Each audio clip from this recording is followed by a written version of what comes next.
Pour ce premier numéro de Calam, nous nous sommes rendus dans le 19e arrondissement de Paris, au collège-lycée hors contrat MHS, afin de nous entretenir avec Hanan Loukili et Zindine Gaid, respectivement directrices et enseignants dans cet établissement. Avec eux, nous reviendrons sur la fermeture de l'école le 7 décembre 2020, suite à un contrôle administratif ayant eu lieu le 17 novembre, pointant certaines irrégularités, notamment administratives ou liées à des normes de sécurité inhérentes aux établissements recevant du public.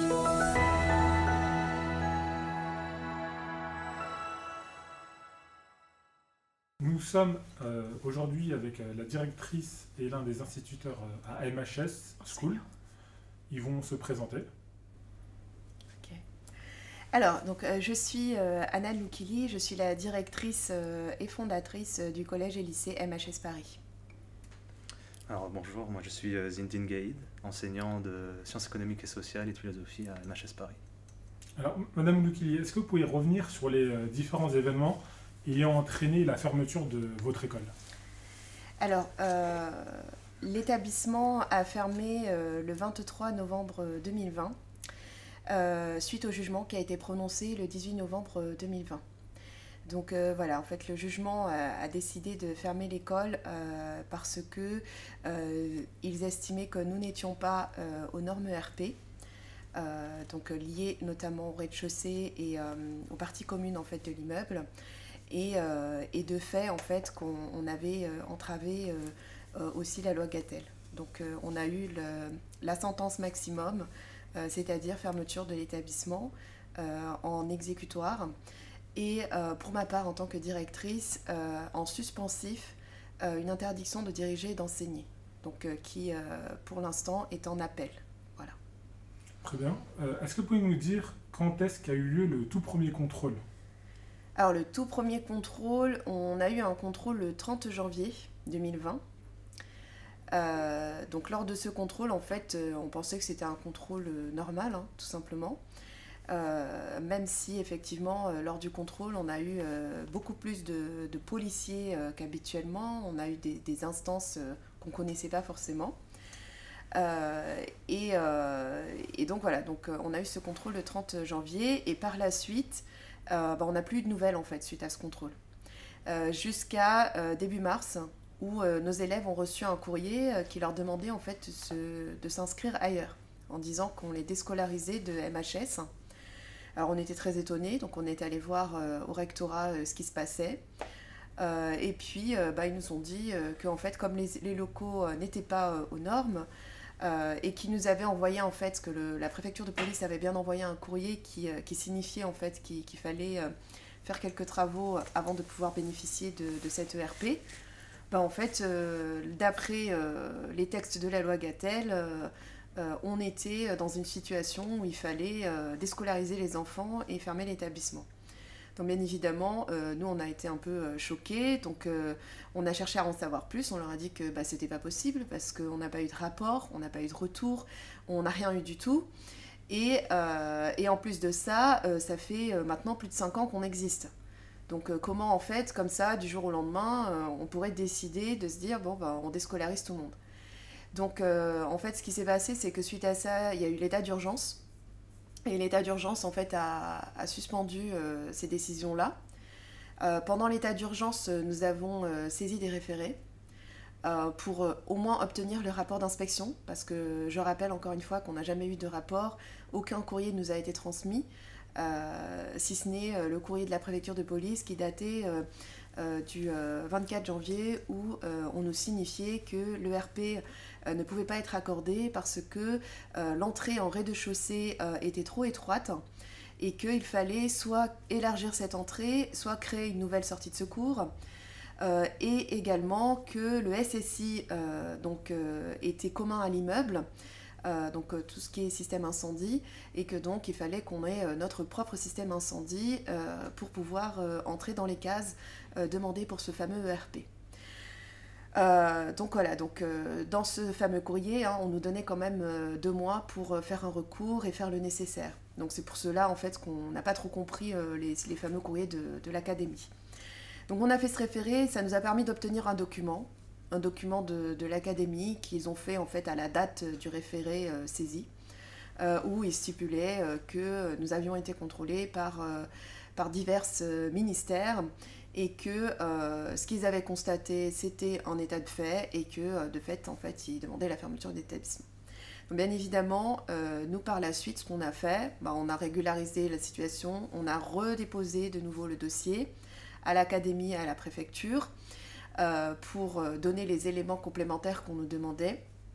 Et donc, ensuite, on a rouvert en septembre 2020.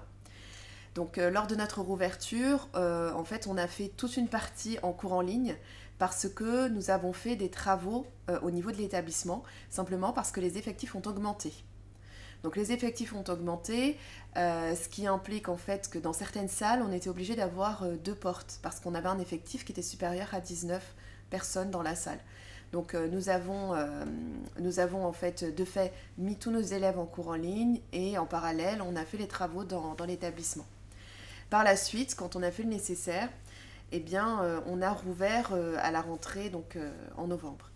Alors, la chose qui s'est passée entre-temps, c'est que, entre-temps, j'ai été convoquée en garde à vue au mois d'août. Et en fait, on m'a dit que c'était une audition, mais j'insiste, pour moi, c'était une garde à vue, parce qu'une audition libre, ça dure 4 heures maximum, et que là, je me suis retrouvée quasiment toute la journée en fait, à la brigade des mineurs. Donc, brigade des mineurs, vous imaginez bien, quand on vous appelle pour vous convoquer à la brigade des mineurs, c'est quand même assez difficile psychologiquement, surtout quand il s'agit du fait que vous avez ouvert une école et qu'on ne sait pas trop qu'est-ce qu'on vous reproche. Donc voilà, donc lors de l'interrogatoire, on m'avait parlé de ce fameux ERP, etc. Et donc j'ai eu une audience, on a eu une audience le 28 octobre 2020. Et donc, lors de cette audience, on devait défendre notre positionnement par rapport au fait qu'on est ouvert et qu'on n'avait pas ce fameux ERP. Donc, on s'est défendu comme on a pu. L'avocat que l'on avait à l'époque nous avait dit qu'il y a de grandes chances, en fait, que l'on soit, entre guillemets, relaxé parce que on a mis, en fait, l'intérêt supérieur de l'enfant. Donc, en ouvrant l'établissement, tout en sachant que dans l'établissement, dans le bâtiment, il y a d'autres institutions, notamment la PJJ, donc c'est la protection judiciaire de la jeunesse, qui dépend directement de l'État. On a le CMP, le centre médico-psychologique, qui dépend des hôpitaux de Paris. Et on a une association qui donc gère des enfants autistes et parfois atteints de très lourds handicaps, qui eux sont bien évidemment soumis aux mêmes normes, si ce n'est même plus, parce que nous avons bien évidemment vérifié par rapport aux ERP pour les personnes déficientes et les normes sont bien supérieures par rapport à ce qu'on pourrait nous demander à nous qui recevons du public dit entre guillemets valide et normal. Donc en fait nous on s'est dit si les autres exercent alors même qu'ils n'ont pas le RP, parce que c'est le cas, personne n'a le RP dans ce bâtiment, nous aussi on peut recevoir nos élèves puisqu'on nous passons tous par la même entrée. Donc nous avons défendu ce point de vue-là qui est pour nous légitime puisqu'on est dans le cadre d'un traitement inégalitaire finalement. On ne nous traite pas de la même manière puisque les autres pour les 3 institutions citées sont là depuis des années dans ce bâtiment, pour certains depuis plus de 10 ans dans ce même bâtiment, et pourtant n'ont pas le RP et exercent librement et reçoivent à longueur de journée des enfants dans ce bâtiment. Et d'ailleurs, quand nous avons pris les locaux lors du bail, nous avions une annonce commerciale qui stipulait que les locaux étaient déjà ERP et PMR. Voilà pourquoi nous avons pris ces locaux. Donc ça, c'est très important parce que, bien évidemment que si les locaux n'étaient pas ERP, PMR, on ne les aurait pas pris déjà dès le départ. Donc nous, on nous a stipulé qu'ils étaient ERP, PMR. Nous avons, lors de la prise de bail, fait appel à des personnes compétentes, donc architectes, etc. Et nous avons fait passer en fait tout ce qui était contrôle sur notre étage, donc sur les 500 mètres qu'on occupe, puisque c'est ce que l'on doit vérifier en tant que locataire. Nous sommes locataires de dans cet immeuble. Donc les parties communes ne nous incombent pas à nous. Donc de fait, nous, ce qu'on a vérifié, c'est que notre étage est bien ERP, ERPable. En tout cas, on peut recevoir du public. Et donc, le contrôle s'est avéré positif, puisqu'on nous a dit qu'il faut juste faire quelques travaux d'ajustement. Une fois que les travaux d'ajustement seront faits, au niveau de votre étage, on est bon. Donc voilà pourquoi on a pris en fait ce bail et pourquoi on a pris ce local. C'est parce que lorsque le bailleur stipule que nous sommes dans un bâtiment qui est ERP PMR, nous, c'est pas à nous en fait de vérifier l'ensemble du bâtiment ou les normes de l'ensemble du bâtiment. Est-ce que vous êtes entretenu avec votre bailleur depuis cette affaire ? Alors, depuis cette affaire, depuis notre fermeture, on est en attente d'un rendez-vous avec notre bailleur. Donc avec les vacances, les congés, etc. Donc c'était pas forcément simple. Mais en tout cas, on est en discussion entre nous et le bailleur. On entame, oui, en ce moment une discussion. On est en attente de pouvoir échanger sur tous les points là-dessus. Est-ce que vous avez été en contact aussi depuis la fermeture avec les autres organismes occupant une place dans l'immeuble ? Alors, à ce jour, pas encore. Nous avons de très bons liens avec l'association en charge des enfants autistes. Alors, c'est pareil avec toutes les fêtes, entre Hanouka, Noël, etc. C'est pas forcément simple, en fait, de pouvoir obtenir des rendez-vous, mais nous sommes en attente, oui, de pouvoir joindre nos confrères voisins pour que l'on puisse en discuter et échanger, en fait. Voilà. Est-ce que vous pouvez nous parler un peu du second contrôle qui a eu lieu, la manière dont ça s'est déroulé et les différents organismes qui ont été mobilisés pour ce contrôle ? Alors, effectivement, nous avons subi un deuxième contrôle le 17 novembre. Alors, je vous disais tout à l'heure, on était... moi, j'ai été convoquée le 28 octobre en audience. Et en fait, les résultats de l'audience étaient le 18 novembre. Et eux sont passés en contrôle le 17 novembre. Donc, bien évidemment, ce n'est pas un hasard. Donc, ils sont venus le 17 novembre contrôler. Et là, c'était encore pire, en fait, que la première fois. La première fois, ça allait parce que, bon, pour nous, c'était pas... voilà, on s'est dit, ils font leur travail sans plus. Mais la deuxième fois, ils étaient quand même une quarantaine. Donc, vous voyez, hein, vous avez visité les locaux, c'est un long couloir. Donc, 40 personnes, policiers, inspecteurs, dans un couloir, qui me bloquaient, en fait, toutes les salles de cours, qui ont contrôlé tous les enseignants. Puis, on voyait bien, en fait, qu'ils cherchaient la petite bête. Qui moi, toute seule dans mon bureau avec 10 agents, on me mettait des coups de pression. Voilà, oui, vous mettez les enfants en danger dans ce bâtiment. Vous vous rendez compte que vous êtes en train de mettre des enfants en danger dans ce bâtiment ? Voilà ce que l'on me disait. Vous vous rendez compte s'il y a un incendie, mais vous vous retrouvez au pénal. Vous pouvez faire de la prison pour ça.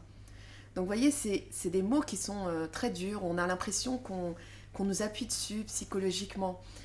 Et puis pendant ce temps, on est en train de visiter le local. Ils sont en train de regarder un petit peu toutes ces normes de sécurité, d'interroger les enseignants, de leur demander leur carte d'identité. Et puis notamment, voilà, ils se sont acharnés sur 2 enseignantes qui n'étaient pas de nationalité française. Donc voilà. Et bien évidemment, il y avait aussi ces railleries, les propos qui ont été reportés par nos élèves, des moqueries qui étaient quand même assez hard pour des agents publics vis-à-vis d'enfants quand même, parce qu'ils sont venus contrôler des enfants. Alors, revenons un peu sur le point des 2 enseignantes. Oui. Apparemment, selon le ministère, elles n'auraient pas le droit d'exercer. Est-ce vrai ? Alors, c'est tout à fait faux, parce que j'ai envie de dire que c'est eux-mêmes qui ont accordé les visas à ces 2 personnes. Donc c'est encore plus aberrant. C'est-à-dire qu'on a une enseignante de nationalité tunisienne qui a plus de 23 ans d'expérience dans l'enseignement, qui vient de l'éducation nationale de Tunisie, qui a obtenu un visa pour exercer la profession d'enseignante en France, et qui est totalement régulière puisqu'elle a été validée par l'OFI, elle a été validée par la préfecture. Donc je ne comprends pas en fait qu'on puisse dire d'une personne qu'elle n'est pas en règle alors qu'elle justifie de tous les documents qui attestent vraisemblablement qu'elle est en règle. D'autant plus qu'il y a aussi son contrat de travail, les déclarations à l'URSSAF, etc., etc. Donc on ne peut pas dire d'une personne qu'elle n'est pas régulière alors même que tous les justificatifs sont existants. D'autre part, pour la deuxième personne, elle est de nationalité algérienne. C'est une personne qui a travaillé chez nous depuis maintenant, c'était sa 3e année. Donc je veux dire, ils l'ont contrôlé combien de fois cette personne? Pendant 3 ans en fait. À chaque contrôle, elle était là. Donc c'est une personne qui est totalement connue et des services de la préfecture et des services du rectorat. Et c'est une personne qui a un titre de séjour valide, qui fournit toujours en fait les documents qu'il faut. Tous ces renouvellements sont fournis. Donc en fait, comment on peut remettre en doute comme ça l'intégrité d'une personne? Et moi, j'aimerais quand même insister sur ces 2 personnes parce qu'elles ont été quand même atteintes dans leur propre dans leur propre personne en fait. C'était une atteinte à l'honneur, une atteinte à l'intégrité, et puis c'était en quelque sorte une humiliation. Et ça, j'ai pas du tout aimé, et puis pas que moi en fait. Toute l'équipe n'a pas aimé, parce que, encore une fois, dans cette école, on est une équipe, on fonctionne en bienveillance. Et en fait, si on a un de nous qui se fait humilier, c'est comme si c'était toute l'équipe qui s'était fait humilier. Et donc là, on n'a pas du tout aimé. Et ces 2 enseignantes, faut savoir que ça a été très très dur pour elles, tant au niveau de cette journée-là, mais post cette journée-là, parce que finalement, on a remis en cause leur légalité. Et ça, c'est très grave. Monsieur Gaïd, on vous a vu récemment accompagner Madame Loukili à diverses interventions médiatiques. On vous sent très impliqué dans ce combat pour faire reconnaître l'injustice qui s'est abattue sur MHS School. Quel a été votre sentiment lorsqu'on a annoncé que l'école devrait fermer? Sincèrement, je suis tombé des nues. Moi, je ne m'y attendais pas un seul instant, en fait.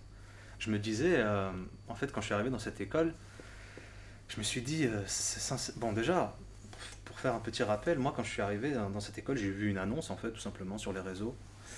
Puis j'ai regardé rapidement le site, un peu comme tout le monde. J'ai vu une jeune fille voilée. Je me suis dit, c'est un lycée, c'est un établissement musulman. Donc, quand je suis arrivé ensuite à l'entretien d'embauche et que j'ai discuté avec Madame Loukili, je me suis rendu compte que ce n'était pas le cas. J'étais le premier étonné. Et j'étais agréablement surpris, non pas parce que j'aurais quelque chose contre les établissements musulmans ou autres, absolument pas, mais je trouvais que les valeurs de cette école-là étaient innovantes. Je trouvais que c'était plutôt intelligent, plutôt ingénieux, une gestion de la diversité particulièrement intelligente, et j'ai adhéré tout de suite, en fait, corps et âme à la philosophie de cette école.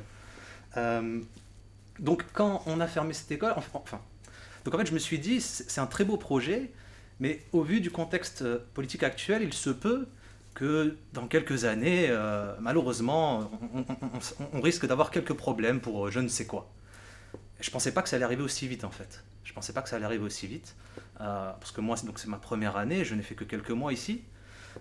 Et donc, se voir fermer un établissement pareil au bout de 3 mois, en tout cas pour moi, 5 ans pour l'école en question, ça me choque, et puis sincèrement, c'est une forme de dégoût, en fait, d'immense déception, immense tristesse, et ouais, une grande surprise. Je pensais pas du tout que ça allait arriver aussi vite et de cette façon, en fait, surtout de cette façon, parce que c'est comme l'a répété Madame Loukili, c'est injuste, en fait, clairement injuste. Alors, actuellement, on voit que le gouvernement mène une lutte contre le séparatisme. Il a fait fermer une association de défense des droits de l'homme. Il a fait fermer aussi une ONG internationale. Aujourd'hui, il fait fermer aussi des écoles. Il y a des symboliques qui sont attaquées à travers ces différents organismes. Comment vous voyez cette politique que mènent actuellement Emmanuel Macron et Gérald Darmanin? Selon vous, il prépare déjà les prochaines élections? Est-ce selon vous une manière de siphonner un peu les voix de droite, celle de l'extrême droite notamment? Comment vous voyez les choses et comment vous voyez un peu l'avenir? Jean Castex, lorsqu'il a présenté ce projet de loi, a dit que ce n'est pas une loi contre les musulmans. C'est une loi d'émancipation, c'est une loi de liberté, c'est une loi de protection. Bon, force est de constater que ce n'est pas le cas. C'est une loi qui vise et qui cible un certain pan de la population. C'est une loi qui n'est pas du tout une loi de liberté, de protection ou que sais-je encore. C'est une loi qui vise à renforcer la sécurité, qui vise à renforcer le pouvoir surveiller, les opinions ou les croyances ou les pratiques ou les us ou que sais-je, au nom des valeurs de la République. C'est d'ailleurs pour cette raison-là qu'ils ont rebaptisé la loi projet de loi pour renforcer les valeurs républicaines ou quelque chose comme ça. Donc c'est pas une loi des libertés, c'est une forme de rappel à l'ordre d'une orthodoxie supposément, et je souligne le supposément républicaine, et je trouve ça très dangereux en fait. Je trouve ça très dangereux qu'on nous somme de penser, d'agir d'une certaine façon. Je pense que c'est contre la liberté, et je dis la liberté républicaine, non pas la liberté libérale ou la liberté anglo-saxonne ou que sais-je, la liberté républicaine. C'est contre la liberté républicaine. Vous, Madame Lokili, qui jamais vous êtes vantée aucune forme d'islamité pour votre école, comment vous voyez un peu les arguments du gouvernement, sachant qu'il vous reproche 2 professeurs qui n'auraient pas le droit d'enseigner, mais qu'apparemment qui peuvent enseigner, un bâtiment dont l'entrée serait trop étroite, alors que divers organismes y habitent et y accueillent des enfants, notamment des enfants autistes. Comment vous voyez ces arguments qui sont avancés pour faire fermer votre établissement, alors que votre établissement n'est même pas un établissement musulman, mais qu'il est apparemment supposé être séparatiste? Comment vous voyez ça? Alors, moi, de mon point de vue, je vais dire personnel, déjà, en fait, on trouvait déjà assez suspect le fait qu'on nous fasse venir X fois à la préfecture de police, et puis on a X courriers. C'est-à-dire qu'on n'a pas qu'un seul courrier de la préfecture de police, c'est qu'on a reçu énormément de courriers de la préfecture de police suite aux divers travaux qu'on a fait. Donc à chaque fois qu'on fait des travaux, à chaque fois qu'on fait des réajustements, on a un nouveau courrier. Et dans chacun des courriers, en fait, on a des changements. À chaque fois, on a des manières de voir les choses différentes. Et puis, surtout, encore une fois, on a toujours cette insistance sur ces parties communes.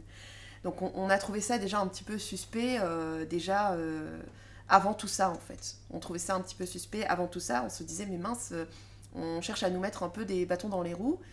Pour quelle raison on cherche autant à nous mettre les bâtons dans les roues? Parce qu'au début, on ne comprenait pas trop. Et puis finalement, donc, quand on a été fermé, puis qu'on a eu ce fameux communiqué, tout s'est éclairci en fait. Tout s'est éclairci, notamment les 2 contrôles, celui du 30 janvier, celui du 17 novembre. Ça s'est éclairci parce que finalement, quand on repense au contrôle, comment c'était fait?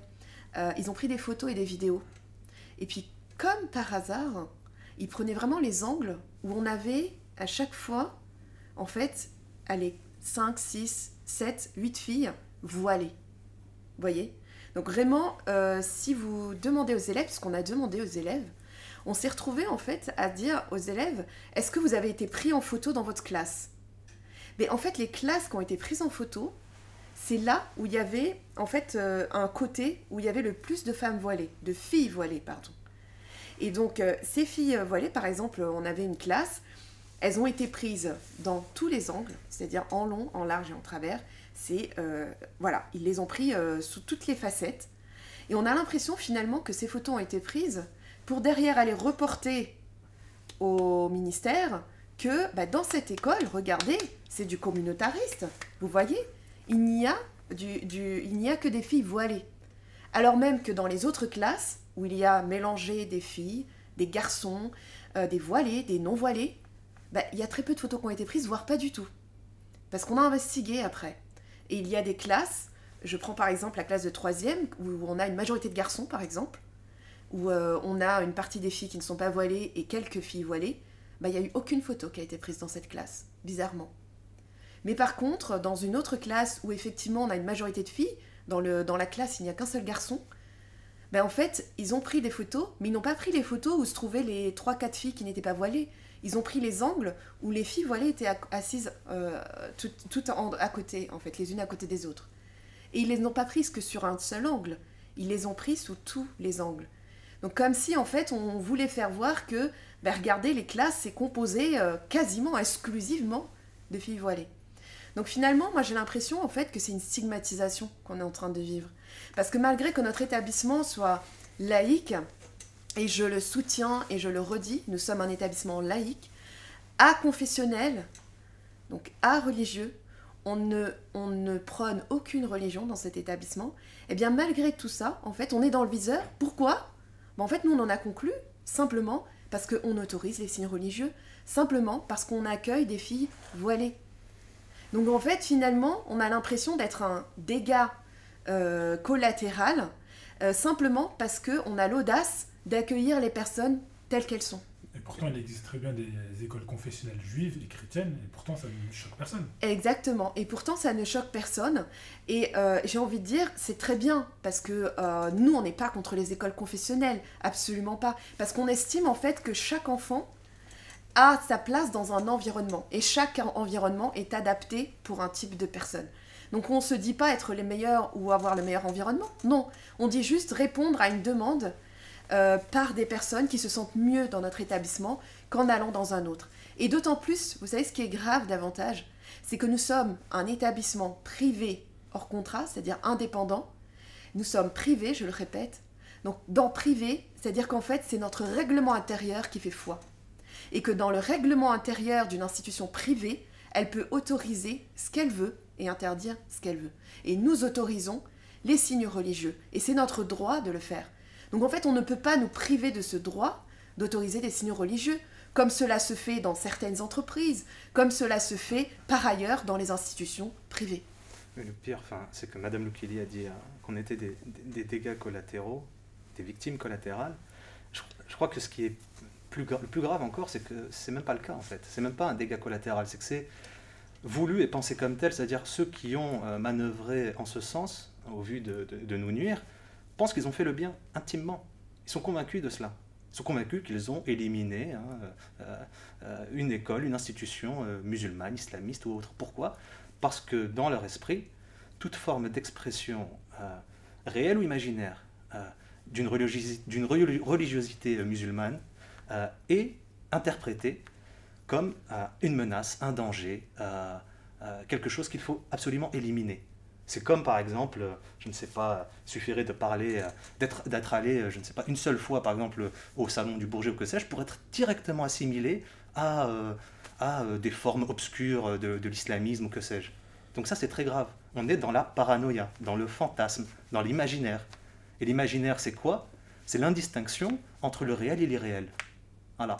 Monsieur Gaïd, actuellement, il y a diverses structures de personnes considérées comme étant musulmanes qui sont en train d'être fermées pour des raisons, on va dire, administratives, notamment des pots de cornichons qui ne sont pas fermés ou sur lesquels il n'y a pas d'étiquetage de date de péremption, des établissements comme le vôtre qu'on considère n'étant pas aptes à recevoir du public, d'autres raisons comme des extincteurs qui seraient manquants, etc. Et toujours le point commun entre ces personnes, c'est leur appartenance supposée à la religion musulmane. Selon vous, quelle devrait être la position des musulmans vis-à-vis de cette politique ? Et selon vous, est-ce une politique qui est clairement d'extrême droite, voire limite au-delà ? Alors, déjà, tout ce que vous avez mentionné, c'est très drôle. Hein, c'est la preuve même qu'on peut, au nom du droit, en étant parfaitement dans le cadre de la réglementation juridique ou autre, être injuste. C'est la distinction que faisait, par exemple, Derrida entre la loi et la justice. Donc, parce que, je dis ça parce que très souvent dans les commentaires, on nous dit « oui, mais si on vous a fermé, c'est que forcément, vous avez pas été correct. » Peut-être. Mais le législateur doit être juste. Être juste, c'est comme l'a dit Madame Loukili, regardez qu'à un moment donné, d'autres structures, désolé je fais un aparté, mais d'autres structures sont dans notre établissement qui sont soumis aux mêmes réglementations que nous et qui n'ont pas eu le même traitement. Donc on peut être injuste au nom de la loi même. Ça c'est le premier point. Pour le second point, ce que vous avez évoqué, c'est la preuve même qu'à partir du moment où vous construisez la figure d'un musulman conceptuel, d'un musulman imaginaire, vous devez correspondre à cette image-là, à cette idée-là. Et plus vous essayez de ne pas y correspondre, plus vous êtes suspect. C'est exactement notre problème en fait. Ici, à partir du moment où il y a un seul signe supposé de religiosité, cela signifie qu'il y a anguille sous roche. Et donc, que faire maintenant ? C'est une question difficile. Déjà, je ne pense pas que ce soit musulmans seuls qui aient à faire quelque chose. Je pense que c'est l'ensemble des citoyens français de le faire. Tous ceux qui sont animés par des valeurs de justice, de bien, de vérité, doivent nous aider à lutter contre ces formes de discrimination, ces formes de ciblage ou autres.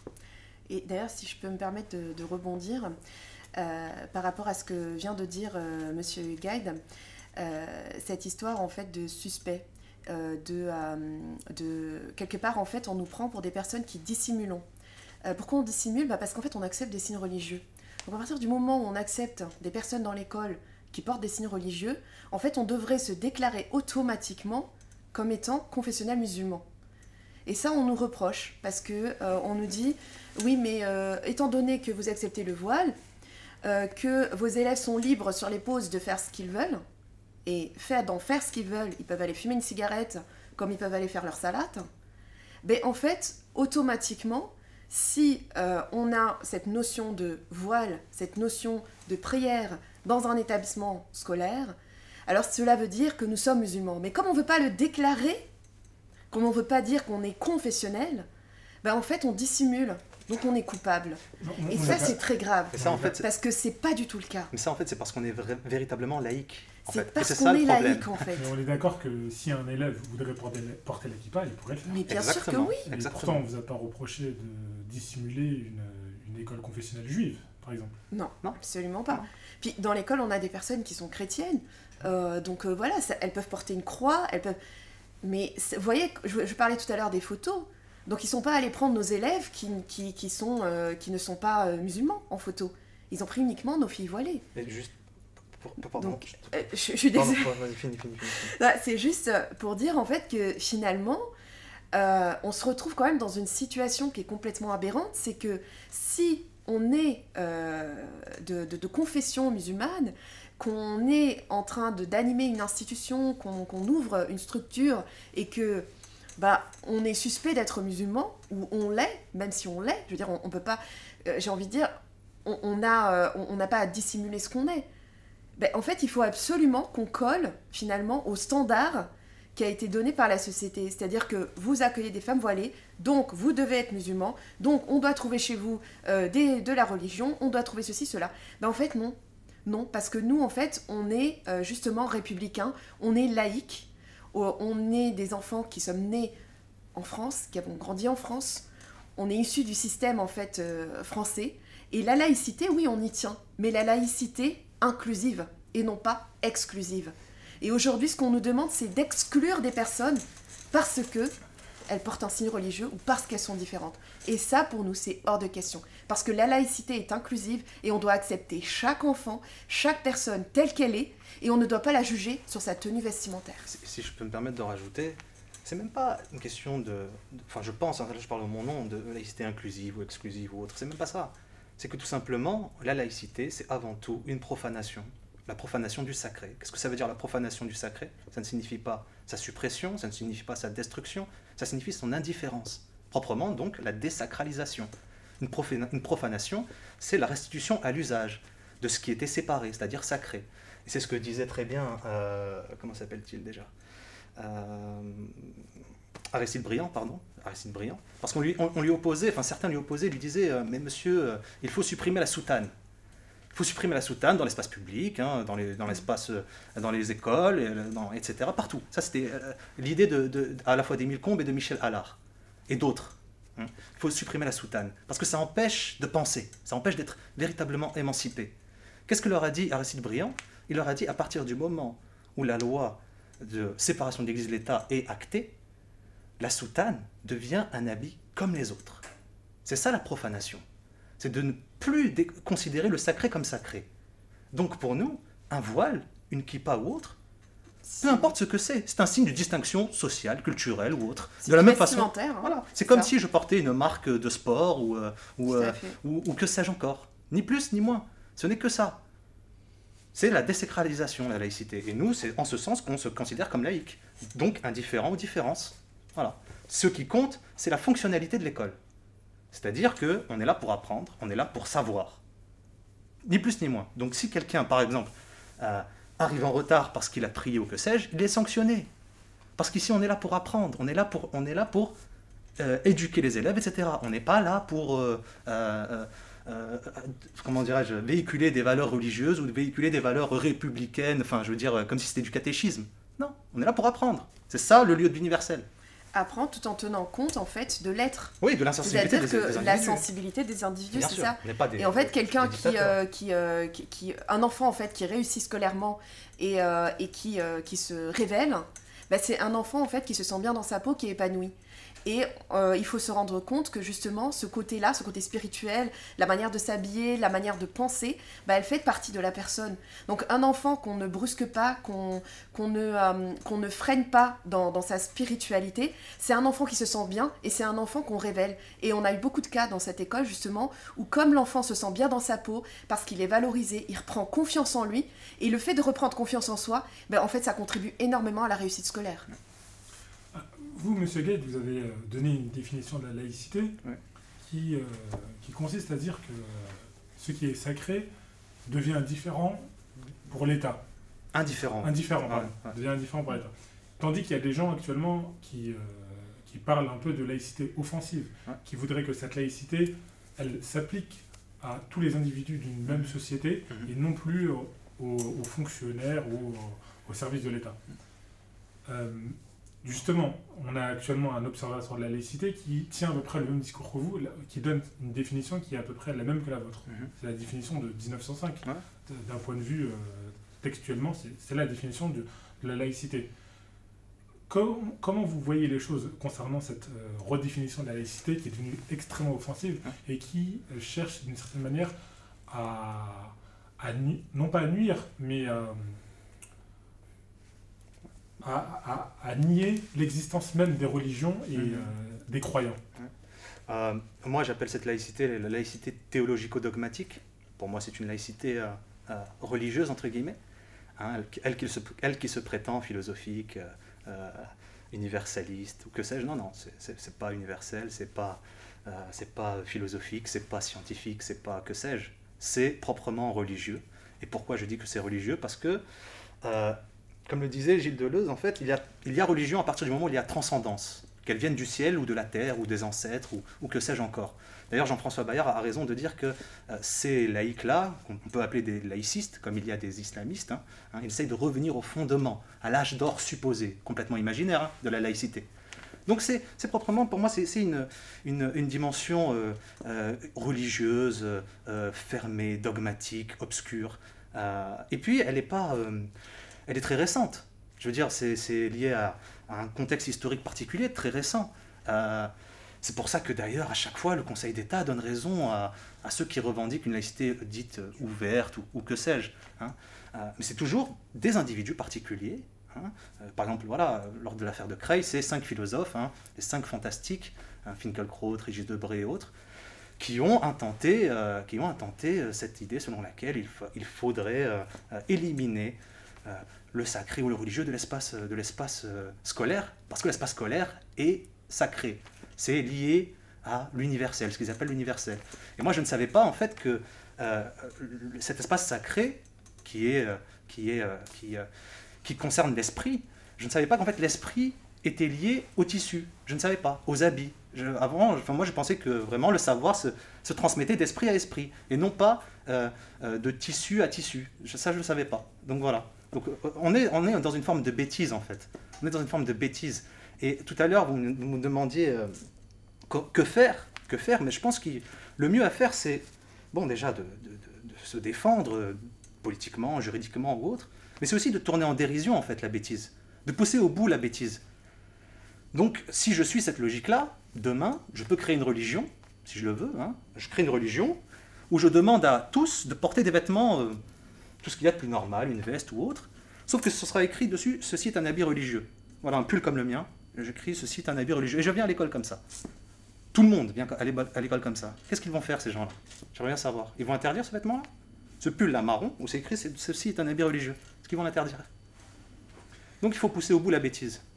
Ce qui est intéressant lorsqu'on regarde les chiffres concernant les écoles confessionnelles hors contrat, ce qui n'est pas MHS, je le précise, c'est que les écoles catholiques sont 3 fois plus nombreuses que les écoles confessionnelles musulmanes. et ces dernières sont à peine plus nombreuses que les écoles confessionnelles juives. Pourtant, la laïcité semble s'abattre systématiquement sur les mêmes cibles.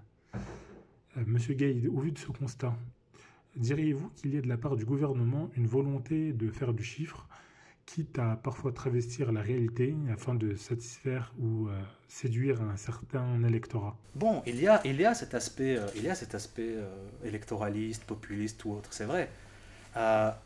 Mais après, il y a aussi, je pense que chez ces gens-là, au-delà des aspects purement liés à l'intérêt politique, mondain ou autre, il y a une réelle crainte en fait, il y a une réelle peur. Ça, il faut l'entendre, cette peur.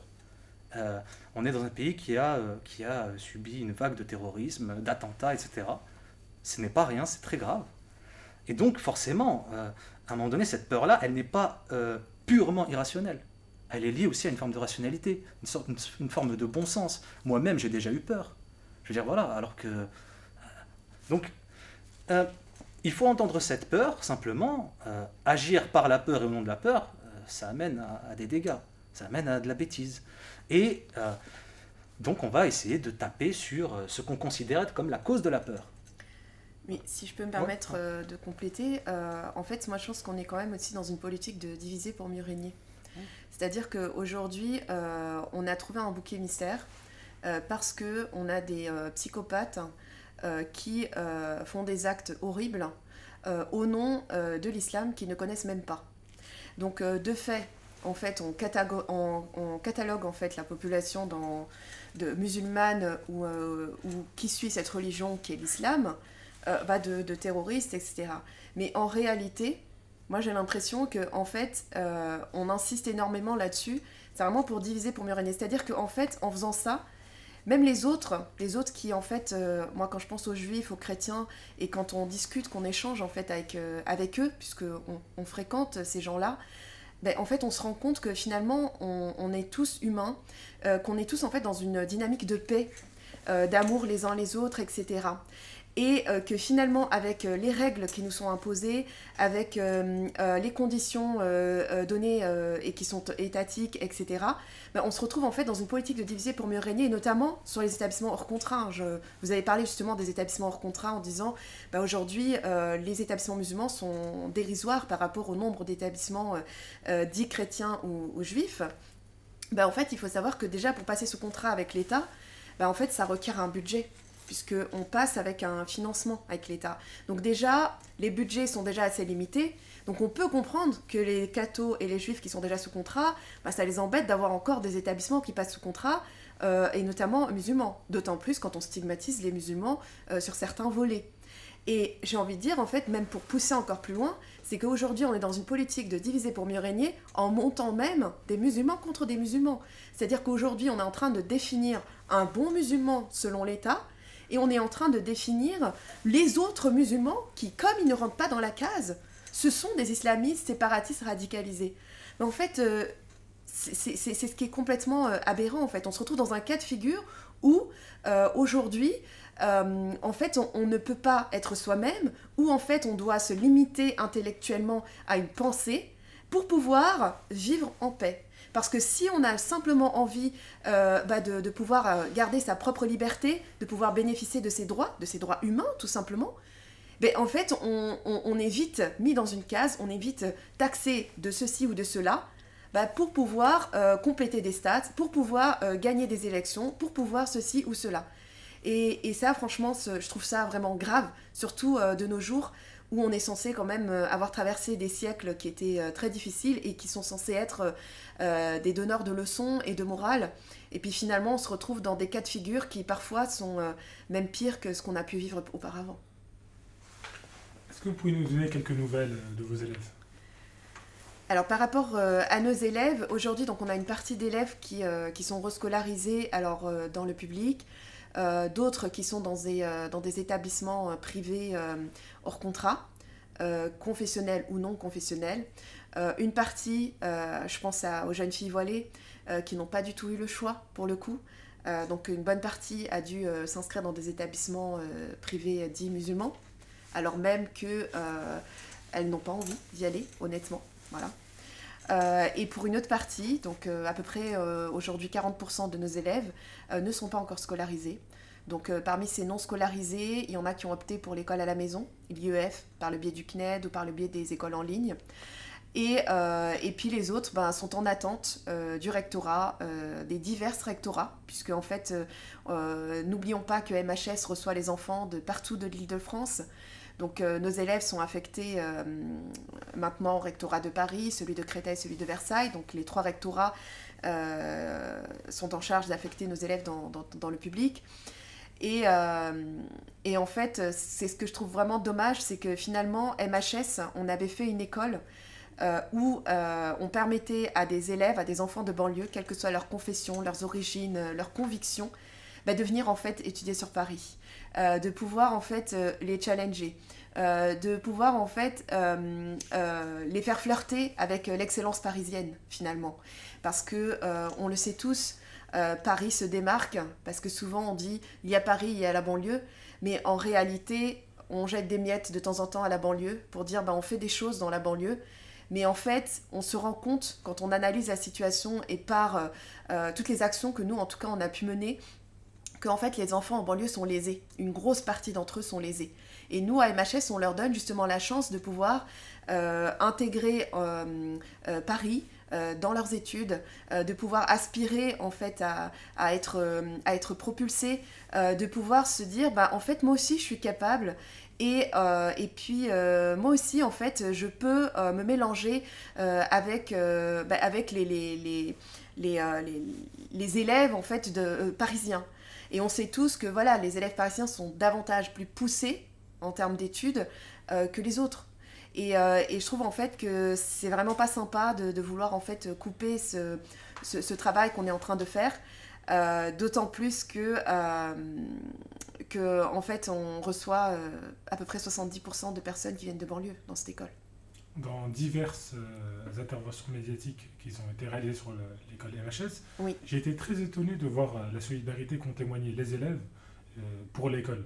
Ils sont extrêmement attachés à l'école, à l'équipe éducative, et ils ont été extrêmement peinés, ils l'ont montré. J'ai vu pas mal de témoignages de vos élèves sur le sujet. Ouais. Ça les a beaucoup touchés et ils avaient vraiment beaucoup d'attachement pour votre école. Est-ce que vous-même, ça vous a touché de voir que vos élèves étaient à ce point bouleversés par la fermeture de l'école ? Nous, bien évidemment que ça nous a touchés, ça nous a même bouleversés, parce que même là, quand ils venaient récupérer des documents, pour vous dire, parfois ils restent 2-3 heures à rien faire, mais juste à être là pour être entre eux, en fait. En fait, MHS... c'est ce que disent les élèves, et autant les élèves que les parents, c'est une petite famille.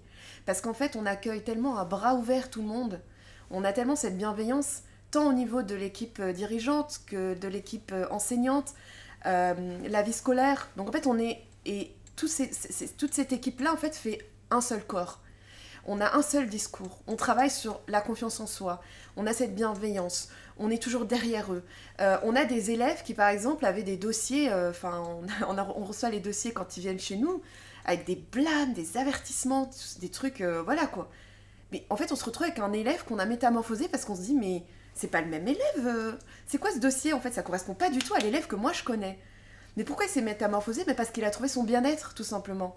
Et c'est ce qui fait que ces enfants sont attachés à l'école, c'est qu'ils ont un certain bien-être. Et aujourd'hui, en fermant l'école, en fait, l'État a porté préjudice, un gros préjudice moral, à l'ensemble des enfants et aussi aux parents. On a des enfants qui, pendant 2 semaines, 3 semaines, en rentrant à chaque fois à la maison, pleuraient. Et ça, c'est véridique. C'est des propos que nous ont reportés les parents, les enfants eux-mêmes. C'est « Madame, je rentre à la maison, je pleure. Madame, le matin, je me lève, j'ai pas envie d'aller dans telle école. Mais je suis obligée parce qu'on a fermé MHS. Madame, est-ce que MHS ouvre ? Est-ce que MHS peut ouvrir en janvier ? Madame, après les vacances, c'est bon, on ouvre. C'était que des travaux, madame. » En fait, non. Les enfants, non. Malheureusement, non. En fait, on nous reproche des choses qui nous dépassent, du séparatisme, de la radicalisation. On ne sait pas d'où on pourrait être taxé de ces choses-là. Et puis, en fait, à cause de ça, on fait traîner nos dossiers. C'est-à-dire qu'aujourd'hui, même pour le jugement, on a eu un jugement oral le 18 novembre, mais au jour d'aujourd'hui, nous n'avons toujours pas reçu le jugement écrit. Et ça, c'est grave. C'est-à-dire qu'en fait, on fait traîner pour mettre encore plus de temps, pour que nous, on ait moins de temps pour rebondir, en fait. Le fait de faire traîner, d'avoir des documents, nous, ça nous fait perdre du temps. Mais ce temps qui est perdu, ça atteint psychologiquement nos enfants. Est-ce que vous pouvez nous donner la suite, on va dire, juridique qui va être entamée par votre école, notamment par vous? Et aussi, est-ce que vous pouvez nous donner quelques nouvelles de la vie, enfin, des enseignants, à part M. Gate qui est là? Vous pouvez nous dire d'ailleurs comment vous allez et qu'est-ce que vous faites actuellement? Bah, moi, je vais aller chez Pôle emploi, là, dans pas longtemps. Mais rien, pas grand-chose, en fait, à part, voilà, je discute avec mes élèves, on essaye de leur donner des cours, enfin, des cours, même pas des cours, en fait, parce qu'on n'a pas le droit de leur donner des cours, mais de les aider, de les aiguiller dans leurs questions, voilà. Donc voilà, on essaie de rester proche de nos élèves, parce que, comme vous l'avez dit, il y a un lien affectif très fort entre eux et nous. Et puis voilà, hein, on essaye de se battre du mieux qu'on peut, à écrire, à penser, à diffuser notre message. On a d'ailleurs voilà, une pétition à signer, une cagnotte pour les frais juridiques, etc. Donc voilà, nous on est dans ce combat-là et on espère qu'ils porteront leurs fruits, quoi. Mais c'est ça en fait, par rapport à la suite. Donc là déjà, actuellement, les enseignants, bien qu'ils ne soient plus employés par MHS, hein, puisqu'on a dû procéder à un licenciement économique de l'ensemble de l'équipe, pour certains ont gardé contact avec les élèves pour déjà avoir un soutien moral, parce que ça c'est très important, parce qu'on a toujours été là pour eux. Et ensuite, pour pouvoir les aiguiller, pour pouvoir les rassurer, leur faire un peu de soutien de temps en temps, même en ligne ou physique. Moi, les 2 derniers jours, là par exemple, j'ai fait un petit peu de soutien en mathématiques pour essayer de redonner un petit peu de boost aux élèves, de les remettre un peu sur les rails, parce que je les sentais démunis. Alors c'est pas tout le monde, c'est quelques-uns, mais c'est les personnes au moins qui aujourd'hui n'ont pas d'école. Donc ils n'ont pas d'école, c'est double sentence en fait. Donc c'est pour cela qu'on essaie quand même à distance de les suivre dans ce soutien, un petit peu soutien scolaire, où on les aide de manière totalement bénévole, mais on ne peut pas les lâcher comme ça en fait, parce qu'on reste quand même des humains, et ce qui a été fait, c'est vraiment, vraiment pas sympa pour ces enfants en fait. J'ai même envie de dire que c'est horrible. Surtout quand on habite en France, dans le pays des droits de l'homme, quoi. C'est pervers. Moi, donc, je dirais que c'est pervers. Voilà. Au sens de c'est pire que mal. Voilà. Donc là, c'est la suite, tout simplement, pour répondre à votre question. C'est déjà, il faut qu'on récupère ce fameux jugement qui ne nous a toujours pas été envoyé. Donc on attend le document.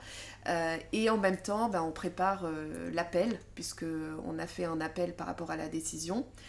Et en parallèle aussi, la suite, c'est qu'aujourd'hui, comme l'a dit Monsieur Guide, on a une pétition et on a une cagnotte.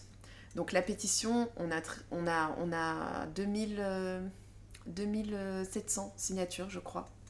Donc c'est très très peu par rapport à ce qu'on pourrait espérer pour une telle cause.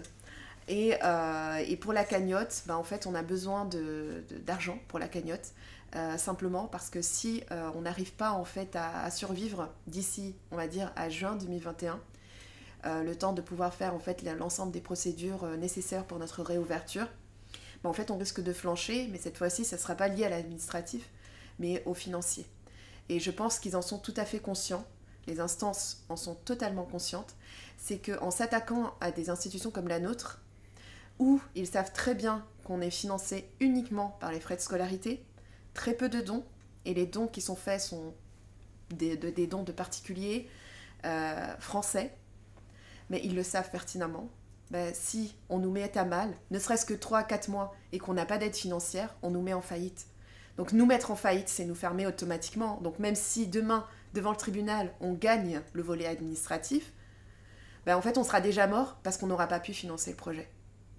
Et c'est là où en fait on fait appel à l'ensemble des personnes qui nous regardent, c'est de checker notre cagnotte et de nous aider en fait à apporter des fonds pour pouvoir vivre jusqu'à juin, grâce aux dons des personnes sensibles à notre cause, pour que l'on puisse espérer rouvrir l'année prochaine.